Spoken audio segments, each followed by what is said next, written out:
And there before him is a huge bear. Aghast, but Norval is up and scrambling, blood pumping through him. He musters his last ounce of strength, climbs down the scaffold, runs to the shore. He yells for his grandfather to help him. Coteau, who's been waiting patiently for something to happen, calls back that he will be right there. It is only then, upon hearing his grandfather's canoe approach, that Norval turns back to the scaffold and realizes the height of it. And he wonders how a bear could have stood next to him and in the opening of his eyes disappear. Stepping out of his canoe, the first thing his grandfather wants to know is whether or not Norval looked. Ashamed, the boy admits that he did. The old man shakes his head slowly, emphasizing that he told him not to look. But he does not shame the boy. Instead, he tells him a story. Everything depended upon Bear. It was he who was supposed to bring. It was he who was to bring the message of everlasting life to the people. But the weight he carried from the Creator was very heavy, and Bear had to struggle 3 times. He tried to break through from the spirit world to the world of the people and failed.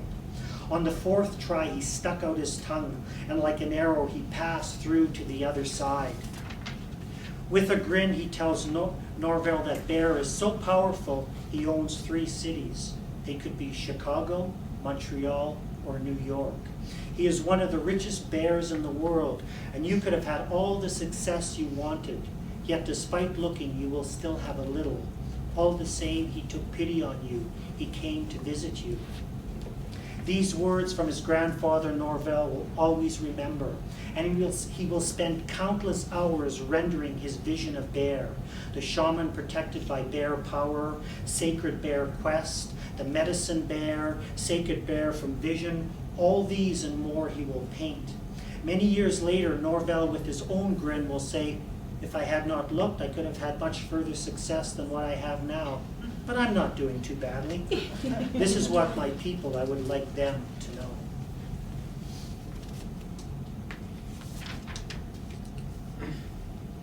(1958). Is there any water here? 1958. On the wood stove bubbles a tin pot of blueberries. The sweet smell fills the one-room shack, arousing empty bellies.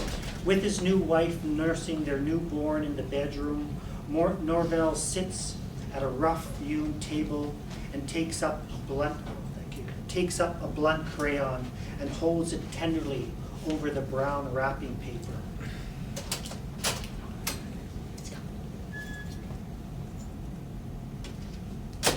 Someday he will paint with sable brushes the rich palette of the earth, yellow ochre, raw sienna, burnt umber, raw umber mixing with dazzling cadmium red of the sunset, cerulean blue of the sky, cobalt river blue rushing over rolls of canvas.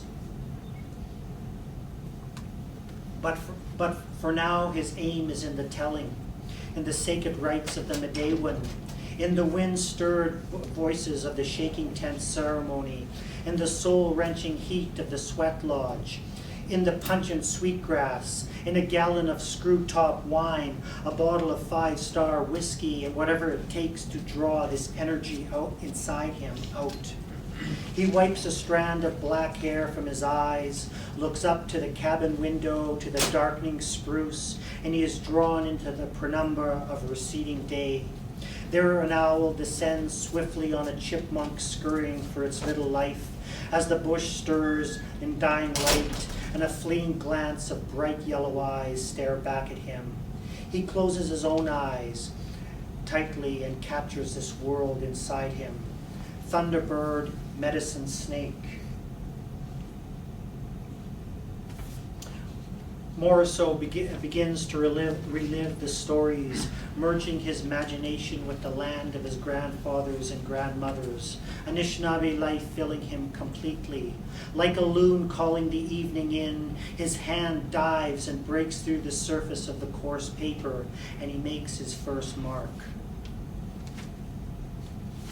I think I'll just read one more. I've lost my place. I'm a mess. I can't find where I am. So, I'll just read this one. I don't know where I am anymore.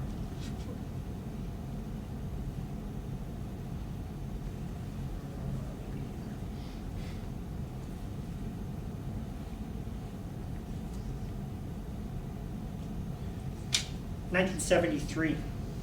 After 10 weeks in a Vancouver hospital, Morrisseau was thirsty. A hop, skip, and a jump on his shaky legs, and he lands on East Hastings, where one drop leads to a bottle, and another down at the Cecil Hotel, the Indian watering hole. A month later, he raises his head off the table, and he is in Kenora, 1,500 miles east, where whites drink on one side of the bar and Indians on the other. But Morrisseau doesn't give a shit, because for him, everybody is the same color on the inside anyway, and he would prefer to sit right in the center of the universe. Swinging his arms off the table and over his head in a gesture of madness and vision, he tries to explain his point, slurring in half Ojibwa, half English. He goes on philosophizing on the nature of existence and God, who on the first day exploded in a dazzling shower of rainbow color and entered everybody and everything, about the beauty of seeing this miracle unfold daily before his very eyes, the beauty of being an artist blessed with the sexual-like desire to paint in the shadow and light of glorious creation. In the half light of gray dullness, he shouts this and more to everybody in the room, white, red, black, yellow, whoever they might be, admonishing them with a wave of his hand to wake up and open their eyes and see beyond their noses, fighting off anyone who tries to say otherwise. He weaves a path on his willowy legs out the door, sketching and hawking his work for the price of a drink. He likes to say he has mastered the art of trading like the old-time Indians for a run to the liquor store or the booze can or the bootlegger, whoever will bring him what he needs. Though tonight he is sicker than usual. 1 minute his body dipped into icy beer, the next brandy hot. His reaction is to wash the sickness away with as much 5-star whiskey as he can hold.